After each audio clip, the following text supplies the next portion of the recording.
Hey guys, welcome to the Mindful Life Summit. Today's Valentine's Day, and we have a really special guest. His name is George Taylor. He's a marriage and family therapist and has taught mindful relationship courses at Spirit Rock Meditation Center for 25 years.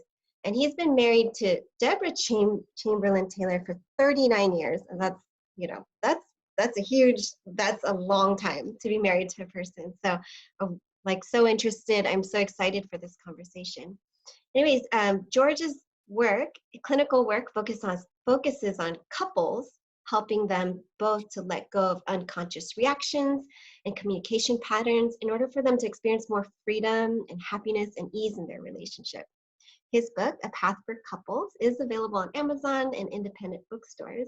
And a fun fact about George, we actually live relatively close to each other in the San Francisco Bay Area, and he swam under the San Francisco Golden Gate Bridge from San Francisco to Marin. And I was like, oh my gosh, I would totally freeze. So just really want to welcome you and thank you for being here today, George. Really looking forward to this interview. Well, thank you, Eureka. It is Valentine's Day, so I wanted people to see a heart. This is what we're talking about today. And in my conversations with Eureka, I think she has a really big heart, and she's really interested in mindfulness. And I'm going to put this down now. That it's so exciting to see younger people getting enthused and excited about mindfulness. And we talked a little bit about how to start the interview. And so a key question I think a lot of people are asking is like, what's up with mindfulness? Like, why is there mindful dog walking and mindful eating and mindful catering? I mean, you see this word everywhere. Yeah. So as we started, I just wanted to say, you could probably identify some of the main problems of our culture, Western culture, as greed. Okay. And greed is this grasping. If I get this, if I get that, if I get this, I'll be happy. I'll really be happy. Mm-hmm. And the problem with that is it doesn't work. But because of our training, our conditioning, our culture, sometimes I drive into San Francisco on Lombard Street, and they have these huge billboards, and all of them are furthering a need that you did not know you had. Mm-hmm. Right? Advertising. So you don't see a sign on Lombard that says, take a deep breath. Mm-hmm. Be mindful. And because that satiates your greed. That makes you feel more relaxed, more happy, more involved in life. So a mindful approach is spreading amongst people that are injured. They're injured by their craving and their desires and their selfishness. And they're thinking, isn't there something else I could be doing to make my life happier? And that's why, Eureka, I really appreciated what you said about happiness. That, the Dalai Lama is great. It's like people get this idea about Buddhism. Oh, it's so dark. You got to give up everything. But no, you get to be happy. The Dalai Lama said your basic human desires are important. Mm-hmm. So people want to be happy. The only question is, how does that really work? And mindfulness generally, like thousands and millions of people are finding, that mindfulness really helps you be more at ease, more relaxed, and more connectable with other people. So if you feel loved and you feel relaxed, you're a lot more happy than when you're shopping for the latest Tesla. I still want a Tesla, though, to be honest. We can talk about that later. Okay. Yeah, thank you for sharing that. Definitely mindfulness is gaining a lot of traction. And I think one of the reasons why is because there's so many benefits to it and people are seeing that and experiencing it. And so it's definitely gaining popularity, not only because they experience it, but there's a lot of science research that's coming up about our brain. And there's actual studies that are citing the benefits of mindfulness. So I think it's really great. Yeah. So today, since it is Valentine's Day, and I would love to pick your brain about mindfulness in relationships. And you talk a lot about conscious, relationships and some of the problems and difficulties that couples face and challenges. So first, can you define what does it mean to have a mindful relationship? Okay, a mindful relationship. I think people pretty much understand or are beginning to understand that we come into a relationship after having been in a relationship with our family, our parents, our siblings, if we have any, caregivers, um, friends, family, teachers. So we've already had thousands of relationship experiences. And generally speaking, you could pretty much say most of those were not mindful. Nobody was guiding us towards a mindful approach. So our conditioning, our training is, you could call reactive, like it's like stimulus response. And so mindfulness can intervene in that little moment when you start to feel a reactive, and you can say to yourself, huh, what am I feeling right now? What happens when I continue on this path of reaction? So mindfulness allows people to have that little moment of awareness in which you can make a better choice. Because without mindfulness, without some kind of consciousness process, we repeat the uh, conditioning, the training, the reactivities of the past. So in that split second of awareness, which eventually extends over time to longer periods, you experience a better feeling of choice. And when you consistently make a better choice in your relationships, you're choosing to be a little more authentic, a little more vulnerable, a little more honest, a little more forgiving, then gradually over time, it's like you're accumulating a lot, a lot of merit in the bank of the heart. Mm. And that's what loving relationships are. They're accumulating a positive experience over a period of time. And then your reactivity almost automatically starts to decrease. And that's what's so beautiful about mindfulness, that it's a method of habituating your mind to certain kind of thoughts and reactions. And as you study those and change your initial reactivity, you start to feel ease, love, happiness, connection, creativity, a lot of things that can happen in a relationship. And oftentimes they can happen if there's a lot of attention, conditioned responses, and inattention to mindfulness and to reactivity. Mm-hmm. Yeah, so you listed some of the benefits of having a mindful relationship, and that's really great. Are there additional benefits? So, so I think you said ease, happiness, creativity. Um, Well, yeah, that's a great question. Um, I think when people, I mean, I've been a couples counselor for over 30 years, and I've been almost married for almost 40 years. And I think people underestimate how deep our conditioning is, how deep our traumas are, and how deep our fear is. So, so after about 20 years as a counselor, I began to realize that everybody comes into couples counseling afraid. mm, And so what are they afraid of really? What are you really afraid of on the deepest level? Am I lovable? mhm, Does my existence deserve love, merit love? And we have 1,000 ways of disguising that problem. We have 1,000 ways. We buy a Tesla,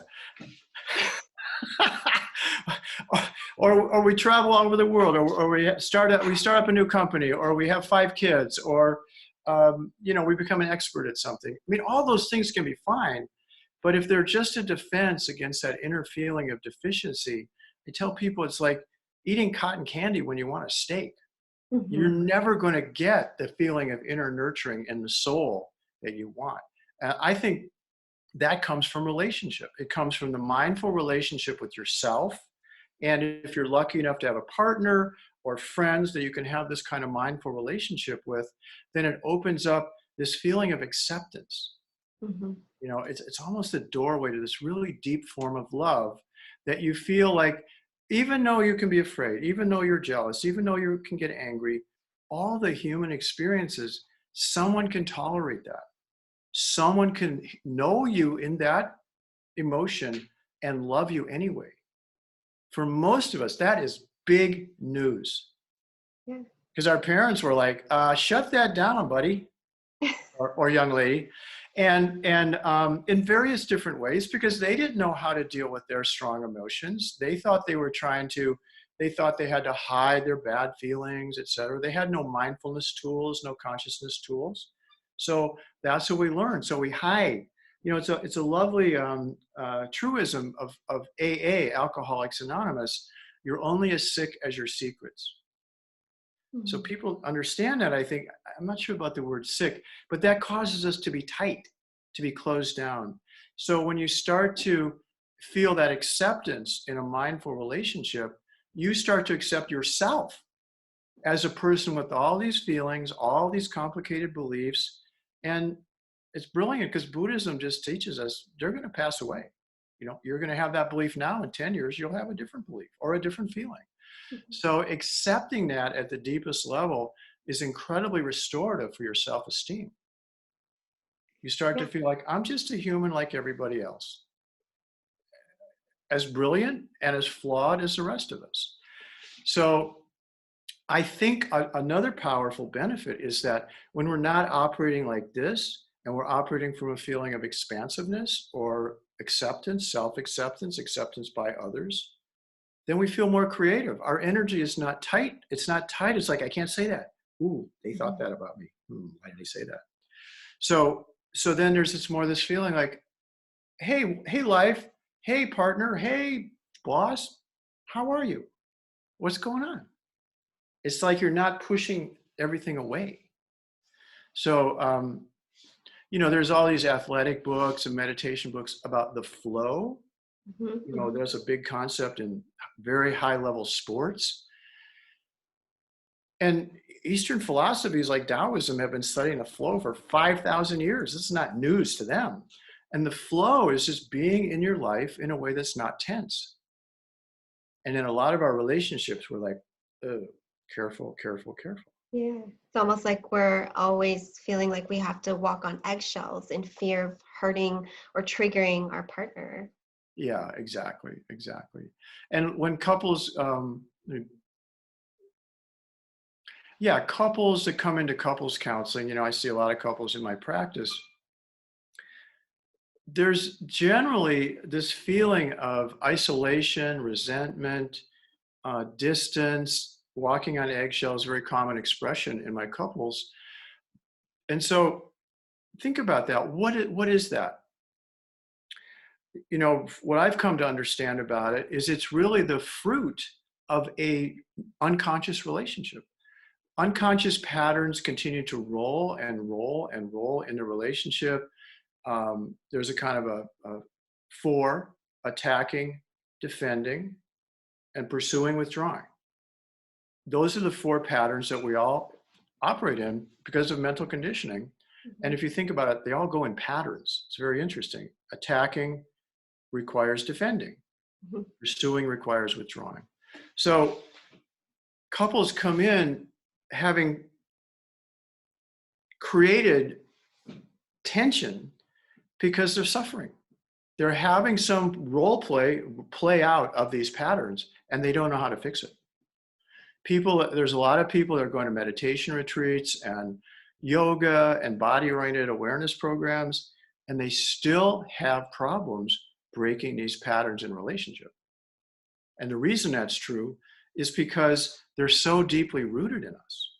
They're Mhm. so deeply rooted. So without a disciplined, mindful approach, you will continue to get re-triggered and re-stimulated into your old conditioning. Mhm. So, what is the most common conflict that you see in your clients? Okay. Well, the most common conflict, let me back up a moment.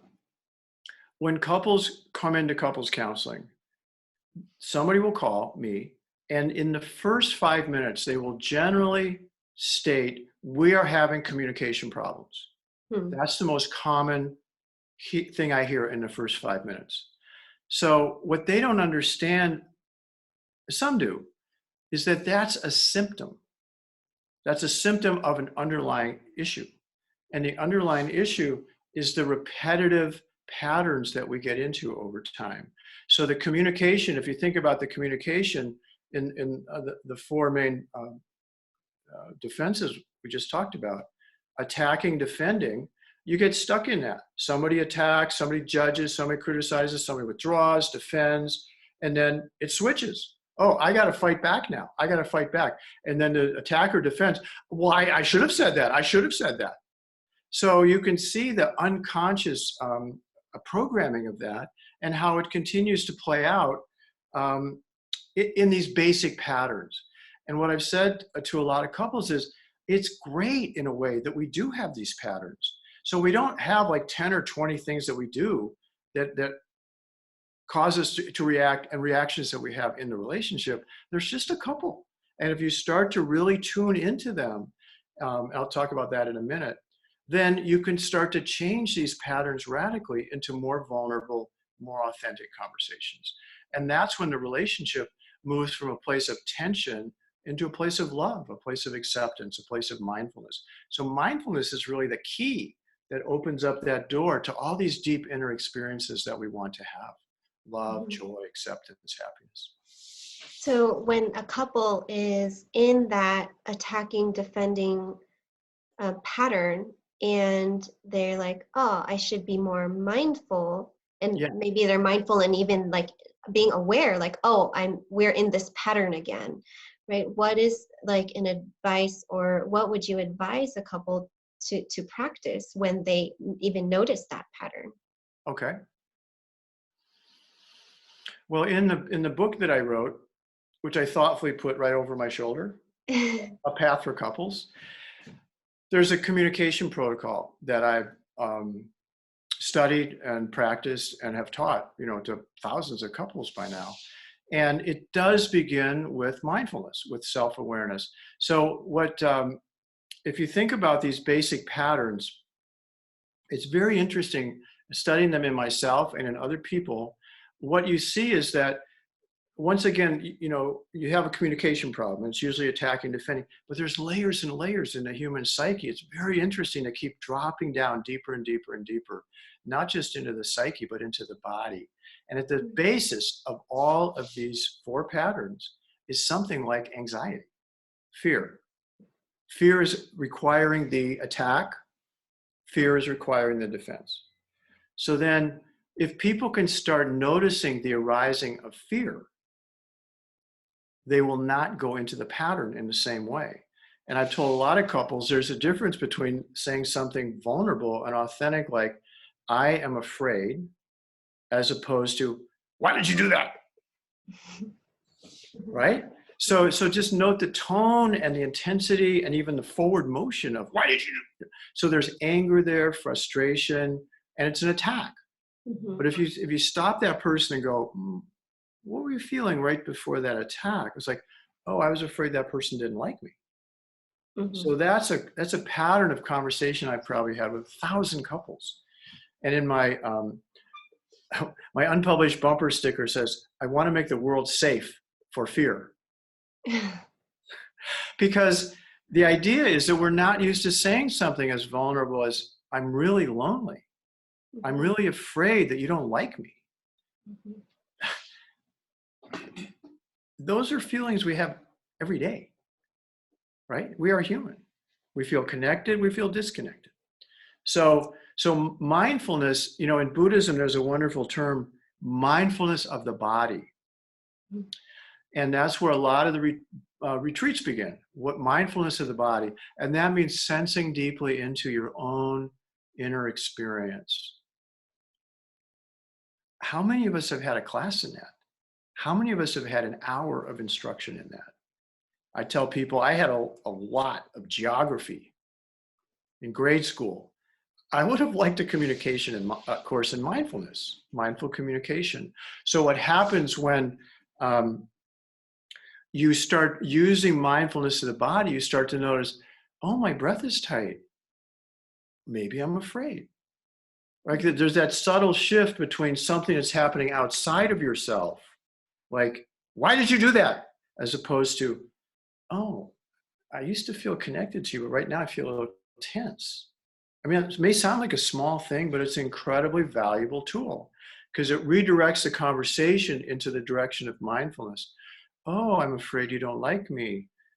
And then sometimes it goes back to, that tone of voice reminds me of X person, my dad, my mom, caregiver. So mindfulness of the body. In my book, I use the term self-awareness as one of the main tools. And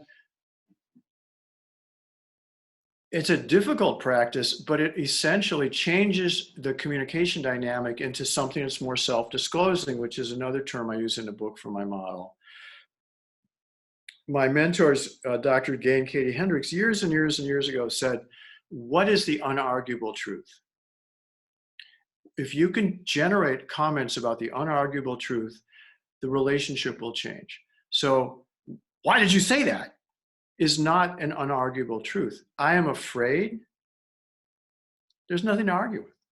So that's like data. That's mindful, real, emotional data. And a person has to encounter that data in a totally different way. Why did you do that? Well, I'm going to defend that. I'm going to defend myself. But I feel fear in the right setting that will evoke empathy. That will evoke understanding. And that's one of the potentials of mindfulness. That when you change that conversation into the mindfulness of the body, and what is wonderful in Buddhism called right speech, it's one of the Eightfold Path. So right speech in this context is, can I reveal myself to you? Can I say something authentic, vulnerable, and body-oriented? Not, I feel like the stars are telling me that you're not a good person. That's just like a new age smear. And it's going to get a defense. Because it's an attack, really, as soft and as goofy as it is. So I feel afraid right now is very real. And it actually activates different parts of the body. Yeah, and I think that when you share something like I am afraid, right, that evokes empathy on the other end because you're being vulnerable. And I think it's so important to have that space to be able to to express that vulnerability. Absolutely. So what do you think, so we talked about communication, right? A lot of couples come in with conflicts, mainly around communication. What do you think the root cause of these communication issues are? Okay, yeah. The root cause of communication issues. Well, generally in my practice, it's a couples counseling, and I usually am working with committed couples. So couples have been together 3 years, 5 years, 10 years, 20 years, 30 years. And what I've noticed is that, in my profession, there's terminology kind of about family systems.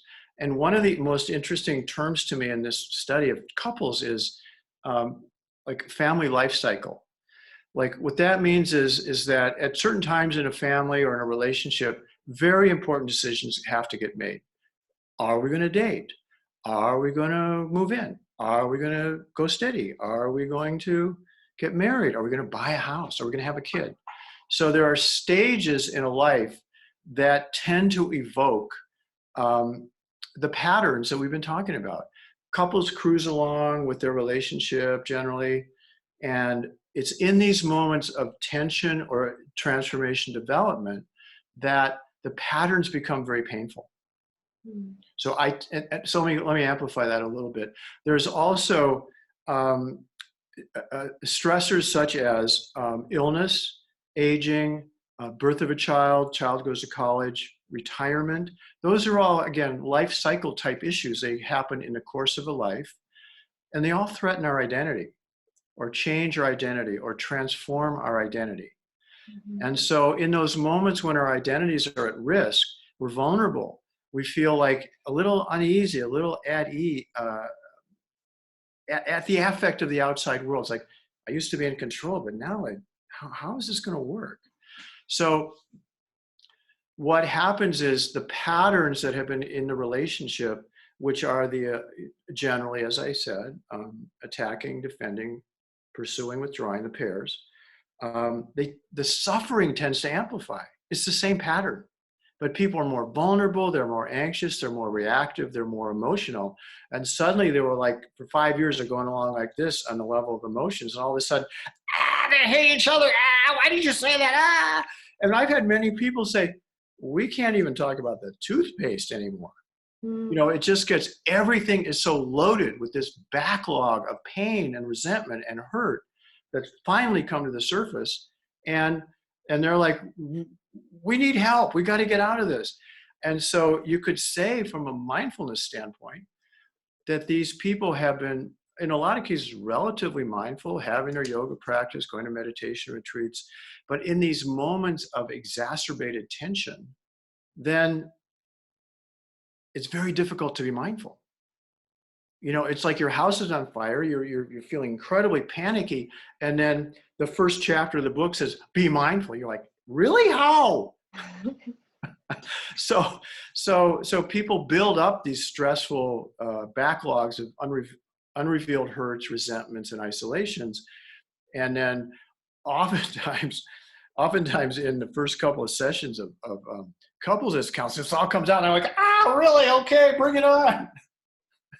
But that's what they have to do. They have to start that conversation. This hurt my feelings, not you made me do this. When people take the powerless position, you made me, take that job. Well, I'm like, well, you're an adult. If you can take responsibility for taking that job, then we can work with that. So the patterns are often disempowering. That's an example. If somebody gives away their power, they're resentful, they're angry, and they're a little depressed because they don't feel like they don't have a role. So mindfulness, I start to see that conversation. I can feel that person's tension. And I'm like, well, what's up with that? I didn't feel like I had a choice. Well, strangely, sadly, that's the story of their life. It didn't start in the relationship, right? They were overpowered as kids. They weren't given a choice. They begin to see the world in that way. And suddenly everything looks like that to them. And so mindfulness helps kind of pop that projection bubble and go, oh, as an adult, how can I take responsibility for what happened? So the communication issues, they're built in on automatic pilot in a certain way, in a repetitive, predictable conversation. I try to disrupt that because that's always a sign that there's a deeper belief, a deeper feeling, a deeper injury, and some kind of childhood conditioning going on there. Did that answer your question? I'm not sure, but all of that information was really good. But I think the question was like, what do you think the root cause of the communication issues that people face in Right, I answered that very indirectly. If you were to give it like one word. One word. Lack of mindfulness. It's conditioned reactions. Yeah. So it's the conditioned reactions, which I just described, which are the holdover training from the way everybody we ever saw did relationship. That's how we learn. Right. And then we do that in our relationship and we say it's the other person's fault. Right. So you get a lot of fault finding in a relationship. And so to summarize it, it's the reactions that we do over and over to certain stimuli that we cannot control. We cannot control these attacks, these defenses, the withdrawals. And without some discipline of consciousness, you will continue to react that way. It's like I drop this heart, it will fall. Without something intervening, it will fall. So that's how our conditioning operates. And many of you have been studying yourselves and trying to change these conditionings, and you know how difficult it is. So my course in my book is a mindful discipline, and it's really a life study. It's not like 6 weeks to a better relationship. I wish. Sign me up for that one. Yeah, that'll be your next summit. That'll be huge. Featuring George Taylor as the expert. Yeah, it only took me 39 years to learn this, and you can do it in 6 weeks. Yeah, but I believe, you're right. Everything is a practice. And I think one of the first steps is to just even be aware of kind of like the patterns that, or the things that happen, right? Like just noticing that Exactly. is one Exactly. of the very first steps of being mindful. Yeah, and in the book, I talk about mindfulness or self-awareness being the first skill. And then if you can stop and go into your body and go, oh, this is actually my experience right now. That's a tremendous liberation. Because instead of externalizing everything, if I got the car, if I got you to behave right, if I didn't have acne, I would really be a good person. I would feel better. But when you go inside yourself, you realize that all these resources for happiness, for peace, for joy are inside. They're Mhm. inside you. And mindfulness is going to take you down into that experience of uh, liberation, freedom from your conditioning. That's one of the common, I would say, definitions in the West of liberation. It's freedom from my reactivity. And so in the book and in couples counseling, mindfulness of the body then leads into a kind of self-inquiry. That's the next tool. Oh, what am I really experiencing? Like if I keep dropping deeper and deeper into my body, oh, my shoulders are tight. Oftentimes that means I'm afraid. I'm afraid of this thing you said. Oh, that reminds me of my father's tone. Oh, I wanted to get this thing from my father. That's a fantastic and fascinating form of inquiry. And then in the book, I described just what I just did was I said that out loud, that self-disclosure. And when people drop into that amazing level of self-revelation, it's very vulnerable. It's undefensible. It's on Mhm. it. There's nothing to attack. My dad hurt me. No, he didn't. I mean, you can't say that, right? It's just so self-evident and true that what I've noticed, it took me a while to realize this, but that self-disclosure, there's a vibration. It's like a tone. A tone that's like your body is speaking. It's not just your lips or your head, it's your whole body is speaking. And then that affects the body of the listener. It certainly affects me as a couples counselor. I feel like I'm conducting a little orchestra. And it's like, ooh, I like that tone, more of that tone. But, that's the violins, more, more, more. And then if I can get the other person to respond to that in an open way, you've got the self-disclosure, understanding, and the person. I've had 1,000 people in couples counseling say, "I didn't know you felt that." Mhm. That's a fantastic moment in empathy, because that feeling, they know that feeling. We all know these feelings. And when somebody says one in a vulnerable way, it's like, I know what that feels like. Mhm. So there's understanding, there's empathy, and then love can grow out of that, in a very rich way. Yeah, thank you for that. So I think we're close to our time here, but if if there's one piece of mindful tip or practice that couples can start implementing immediately to improve their relationship, um, what would that be? Okay. One tip that I think would be important is mindfulness of the body. So what that means is to throughout the day or throughout a conversation with a friend or partner, just notice your own body sensations. If you feel at ease, if you feel happy, if you feel connected, if your body's feeling kind of open and relaxed, life is good. Life is working. And you will make good choices, and you will say yes to yes and no to no, and you'll just say it. But if you're operating from a place of tension, which is what our reactivity is, then every decision, every interaction, whether you're on your job or in your relationship or in your neighborhood, if you operate from a place of tension, that will be part of your communication. Our bodies are wired to feel that. So if somebody says hello and they're tense, you know it. You feel it. So the one skill then that's critical to launch this work is mindfulness of the body. Do I feel open? And then if I don't feel open, then the mindful person will say, what happened inside me? The unconscious person will say, I got to fix something out there. I got to get that new car. I got to get my car washed. I got to change jobs. Oh God, I got to pay that bill. Well, that does not last. That does not last for satisfaction. So when you look for the satisfaction inside of yourself, then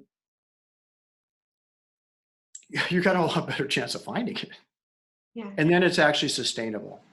There's a sustainable, mindful approach. And you're not searching out there for the next whatever that you think is going to help you. Mm-hmm. Okay. Can I make a final comment? Yeah, sure. Okay. So I've been in relationship with my wife since 1979. And I do not think of myself as any special, like spiritual genius or anything like that. I was a kid from Detroit and I was very unconscious. And I felt extremely fortunate. The older I get, the more grateful I am that I met my wife, Deborah, and that we started on this mindfulness journey. And I can attest to the fact that mindfulness is a long game. It's the long game.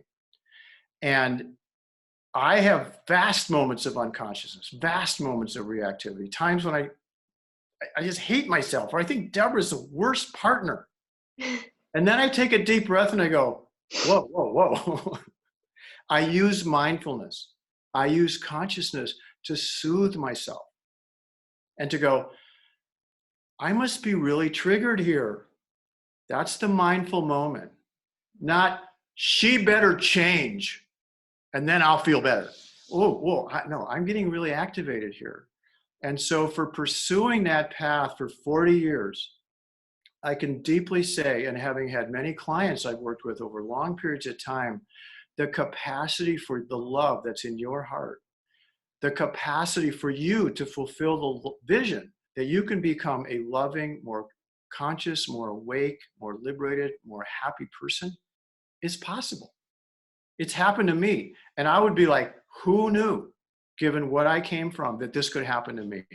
So I am saying to those of you that are interested in mindfulness, it's like this vast art canvas. You are going to experience yourself more deeply than you can imagine. And your vision of love, forgiveness, happiness, joy, liberation, it's not a dream. It's something you can create. And so that's the last thing I'd like to say about mindfulness. It is the door to the universe of positive feelings inside your own body. Very nicely said. Thank you for sharing that. For this audience, George is offering a free gift. So underneath this video, there'll be a link that says claim my free gift, and click that and you are in for a very special treat. And George, thank you so much for being on the summit today and sharing your advice and wisdom. And I hope that everybody has a beautiful, loving, non-reactionary, mindful Valentine's Day tonight. Happy Mindful Valentine's Day, everybody. Bye now.